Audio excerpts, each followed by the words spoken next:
Good morning day students. Today हम लोग solid state पढ़ रहे हैं और अभी तक जो टॉपिक्स हमने कवर किए हैं पहले हम उनके बारे में डिस्कस कर लेते हैं, उसके बाद हम फर्दर आगे की इन्फॉर्मेशन पर ध्यान देंगे। तो पहली इंपॉर्टेंट चीज़ हमने देखी थी कि व्हाट आर द सॉलिड्स। हमने सॉलिड्स के बारे में पढ़ा था, इनकी डेफिनेशन देखी थी और इनके इंट्रोडक्शन पे हमने काफ़ी डिस्कस किया। ओके, उसके बाद जो हमारा टॉपिक आया था कि types of solids, types of solids, और हमने इसे डिवाइड किया था टू पार्ट्स में। The one of that was crystalline solid and the other one was amorphous solid.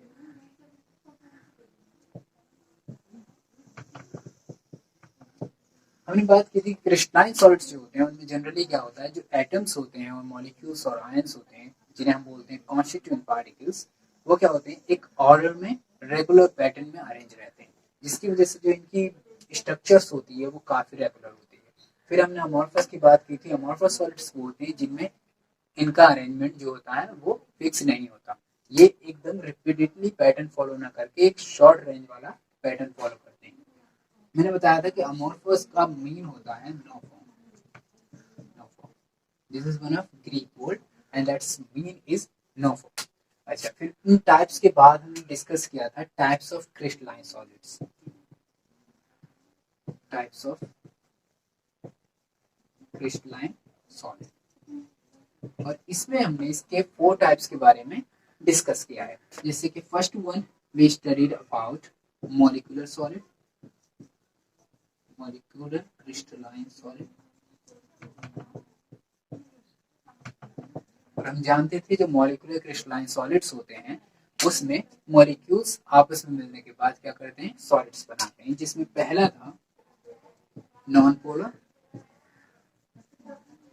उसके बाद था पोलर एंड इसका थर्ड वन था हाइड्रोजन बॉन्ड। अंडरस्टैंड? तो मॉलिक्यूलर क्रिस्टलाइन सॉलिड्स के अंदर हमने नॉन पोलर के बारे में बात की, जिसमें क्या होता है वो मॉलिक्यूल्स पार्टिसिपेट करते हैं जिनके पोल्स पर चार्जेस नहीं होते। ठीक है, फिर हमने पोलर्स की बात की थी, जैसे फॉर एग्जांपल HCl है, H2O है, SO2 है और NH3 है। This type of molecules forms the solids, those were polar solids, और इनके बीच में जो अट्रैक्शन फोर्स काम करता है वो होता है dipole dipole attractions. Hydrogen bonding के अंदर हमने जो बात की थी, इसके अंदर क्या बनते हैं, कोवेलेंट बॉन्ड बनते हैं, यानी कि ये बॉन्ड्स, ये टाइप ऑफ बॉन्ड्स होते हैं जो हाइड्रोजन बॉन्ड्स के अट्रैक्शन की वजह से बनते हैं, और ये हाइड्रोजन बॉन्ड्स पाए जाते हैं बिटवीन हाइड्रोजन, फ्लोरीन, ऑक्सीजन और नाइट्रोजन के बीच ये बॉन्ड्स पाए जाते हैं। यानी कि इनके जो कंपाउंड्स होंगे उनके अंदर हाइड्रोजन बॉन्ड्स पाए जाएंगे। जैसे फॉर एग्जांपल आइस होता है तो आइस के अंदर हाइड्रोजन बॉन्ड्स पाए जाते हैं। जनरली हम इसके बारे में हमने इसमें डिस्कस किया था। अगर मैं बात करूं नॉन पोलर, तो ये ज्यादातर स्टेट के केस में बात करें तो इनका जो मेल्टिंग पॉइंट होता है लो होता है, पॉइंट लो होगा, और जो मॉलिक्यूल्स होंगे वो ज्यादातर गैसेस स्टेट में होंगे या फिर लिक्विड में होंगे। Most of the time gases में होंगे, और अगर कोई सॉलिड में पाया जाएगा तो जैसे हम बोल सकते हैं आयोडीन जो है रूम टेम्परेचर पर सॉलिड स्टेट में पाया जाता है। ठीक है, अगर इस पोलर की बात करें तो ये मोस्टली गैसियस और लिक्विड फॉर्म में ही पाए जाते हैं, और अगर पाए जाएंगे तो सॉफ्ट सॉलिड।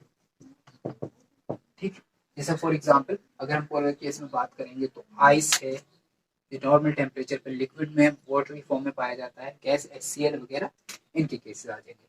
हाइड्रोजन बॉन्डिंग की बात करेंगे तो हाइड्रोजन बॉन्डिंग में जैसे for example SO2 NH3, it is H2O. These type of molecules are considered in it. Understand? हाँ, तो अब हम दूसरा पॉइंट जो डिस्कस करने वाले हैं, let me write here. Here it is ionic crystalline solid. Crystalline solid. और हमने आयनिक क्रिस्टलाइन सॉलिड के अंदर जो चीज डिस्कस कर रहे थे कि इसमें क्या होते हैं, आयंस होते हैं, जैसे नेगेटिव आयन और पॉजिटिव आयन, इसे बोलते हैं हम एनायन और कैटायंस। ये आपस में क्या करते हैं, एक इलेक्ट्रोस्टैटिक फोर्स के द्वारा, जिसे कोलम्बिक फोर्स बोलते हैं, उसके द्वारा एक दूसरे से जुड़े रहते हैं। इस वजह से इनके जो सॉलिड्स बनते हैं वो काफी रेगुलर होते हैं और इसके अंदर एक 3D पैटर्न के अंदर इनकी स्ट्रक्चर बन के आती है। फिर हमने उसके बाद स्टडी की थी मेटेलिक सॉलिड के बारे में, मेटेलिक क्रिस्टलाइन सॉलिड के बारे में। मेटेलिक क्रिस्टलाइन सॉलिड में हम डिस्कस कर रहे थे कि इसमें क्या होता है, जो पॉजिटिव चार्ज वाले मेटल्स होंगे वो लगे रहेंगे एक दूसरे से, और जो उनके इलेक्ट्रॉन रिलीज हो जाते हैं वो लाइक ए सी उसमें मूव करते रहते हैं। इसी वजह से क्या होते हैं, गुड कंडक्टर ऑफ इलेक्ट्रिसिटी होते हैं and they are insulator, good conductor of electricity होते हैं और ये हीट को एक पॉइंट से दूसरे पॉइंट पर ट्रांसमिट कर सकते हैं आसानी से। ठीक, इनके मेल्टिंग पॉइंट डिपेंड करता है मेटल्स पर। जैसे फॉर एग्जांपल अगर हम बात करें मरकरी की या जर्मेनियम की या क्रोमियम की, तो उनके मेल्टिंग पॉइंट हमेशा कम होंगे, और लाइक प्लेटिनम है और दूसरी मेटल्स हैं ऑस्मियम वगैरह, उनके मेल्टिंग पॉइंट्स क्या होते हैं, बहुत ज्यादा हायर होते हैं। फिर हमने बात की थी कोवलेंट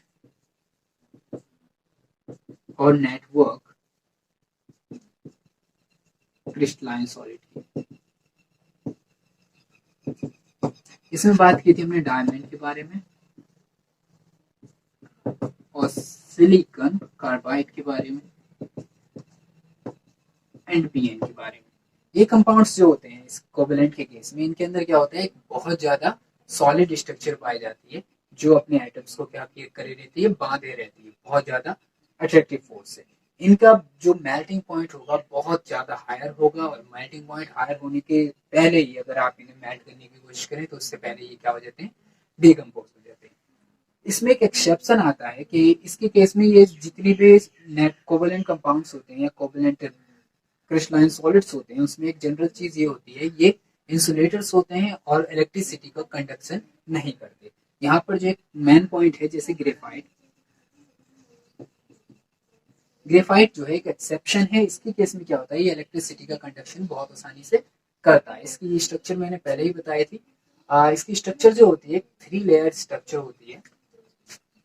इन लेयर्स में हेक्सागन स्ट्रक्चर पाई जाती है, जिसमें एक कार्बन अपने पास वाले 3 कार्बन से जुड़ा रहता है, और इसका हाइब्रिडाइजेशन जो होता है वो sp2 टाइप होता है। अब जैसा हम जानते हैं कार्बन के लास्ट ऑर्बिट में कितने होते हैं, 4 इलेक्ट्रॉन्स पाए जाते हैं। Just because of that 3 of are busy in bonding with 3 carbons and the 1 electron is free over here, and these free electrons make it conductor of electricity। फिर ये बहुत ज्यादा सॉफ्ट मेटल है जो पेंसिल में यूज करते हैं। ये बहुत ज्यादा सॉफ्ट मेटल है, उसका रीजन ये है कि ये लेयर्स जो होती हैं एक दूसरे के ऊपर बड़ी आसानी से स्लाइड्स कर सकते हैं। अंडरस्टैंड? तो हमने इन चीजों के बारे में स्टडी किया और इसके बारे में जो पॉइंट्स हैं वो हम डिस्कस करते हैं। Let me clear this.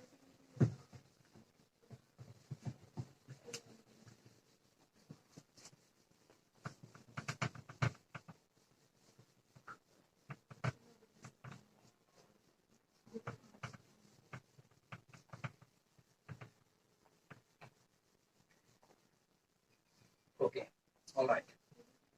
अब हम बात करते हैं अगली चीज की, जो हमने बात की थी अबाउट लैटिस की, क्रिस्टल लैटिस।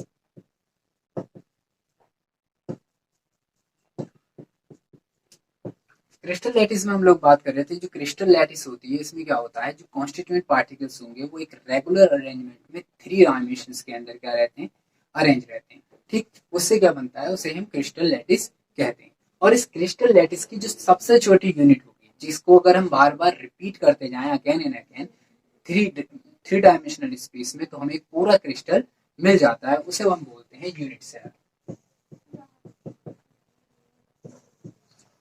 किसी एक स्पेसिफिक क्रिस्टल के लिए, फॉर एग्जांपल अगर हम बात करें NaCl के लिए, तो उसकी जो एक यूनिट सेल होगी, उसकी जो डायमेंशंस होंगी, जो उसका अरेंजमेंट होगा, जो उसका एंगल्स होंगे, वो हमेशा क्या रहते हैं, डेफिनेट रहते हैं। तो ये बात याद रखना। और एक यूनिट सेल की प्रॉपर्टीज जो होंगी वही उस क्रिस्टल की, क्रिस्टल लैटिस की प्रॉपर्टीज होंगी, या फिर वो हम ऐसा कह सकते हैं कि किसी जो कंपाउंड है और उसका जो यूनिट सेल होगी, उसकी सिंगल यूनिट सेल की all the properties describe the unit properties of that substance or compound। तो यूनिट सेल की हमने बात की कि यूनिट सेल वो छोटी से छोटी यूनिट है जिसे हम बार बार रिपीट करते हैं तो हमें एक पूरा कंपाउंड, पूरा लैटिस जो क्रिस्टल लैटिस मिल जाती है। ठीक, हमने बात की थी कितनी टाइप की होंगी, तो इसमें हमने बात की प्रिमिटिव,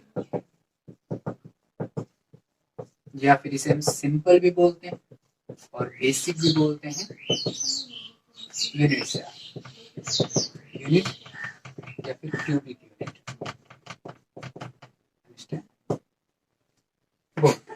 तो सिंपल वाले में क्या होगा कि हम जानते हैं कि जब हम 3D या 3 डायमेंशंस में कोई यूनिट सेल बनाएंगे लाइक दिस, तो उसके जो कॉन्स्टिट्यूएंट पार्टिकल्स होंगे वो उसके कॉर्नर्स पर अरेंज रहेंगे, उसके कॉर्नर्स पर अरेंज रहेंगे like this. Okay, this is known as simple cubic unit cell, or it is also called SCC, simple cubic unit cell. और जो ये पॉइंट है, ये पॉइंट कहलाता है इसका लैटिस पॉइंट, यानी कि हर एक कॉन्स्टिट्यूएंट पार्टिकल कहलाता है लैटिस पॉइंट। अब एक सिंपल सी चीज हम इसके अंदर डिस्कस कर रहे थे, वो about the number of atoms, the volume of number of atoms inside the cube, the one simple cubic cell. तो हमने बात की थी कि जो एक एटम होता है, अगर हम क्या करें, एक यूनिट सेल इस साइड लगाएं, for example one unit cell इस साइड लगाएं, तो ये क्या हो जाएगी, ये जो कॉर्नर वाला एक एटम है वो डिवाइड हो जाएगा इस वाले एटम के अंदर। तो एक तो इधर आ गया, एक इधर। अगर हम एक ऊपर से रखते हैं और एक इस साइड से रखते हैं तो 4 यूनिट सेल हो गई। ठीक, तो for example like this,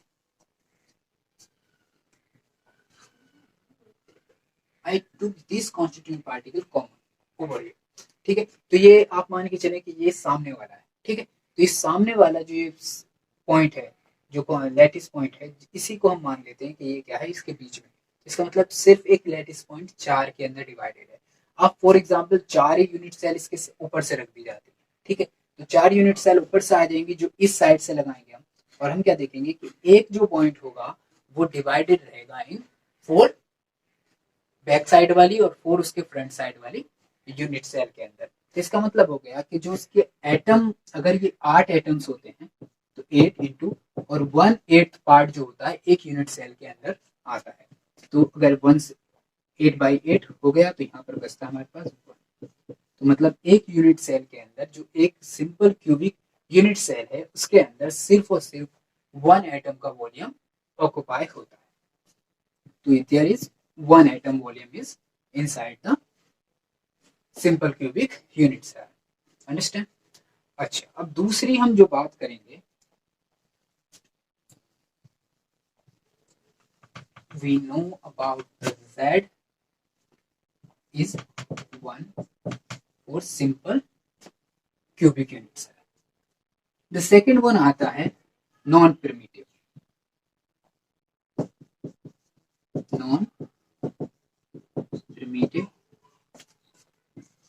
cubic unit cell. The first point we discuss here, body centered cubic unit cell. Understand? इसमें क्या होता है, जो सिंपल यूनिट सेल जो रहेगी वही रहेगी, सिंपल वाली वही रहेगी कि कॉर्नर्स के ऊपर क्या आ जाएंगे, एटम्स आ जाएंगे, जैसे कि हैं। Okay, alright. अब इसने रिपीट किया है यहाँ पे बॉडी सेंटर। तो बॉडी सेंटर जो एक बीचों बीच जो बॉडी है इसकी, उसके अंदर क्या होगा, एक एटम प्रेजेंट रहेगा। इस केस को बोलते हैं body centre cubic unit cell.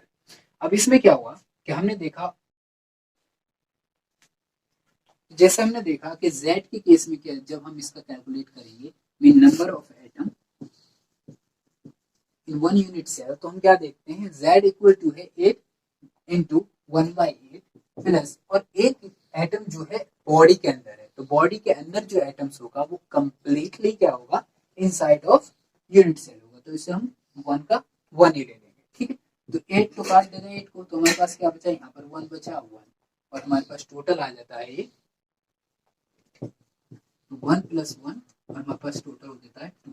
तो हमें पता चलता है कि जो हमारा BC सिस्टम था, ये बॉडी सेंटर्ड क्यूब BCC, ये सिस्टम जो था इसका जो Z होता है वो कितना होता है, 2 होता है। ठीक, हमने इस चीज को कंप्लीटली स्टडी कर लिया था।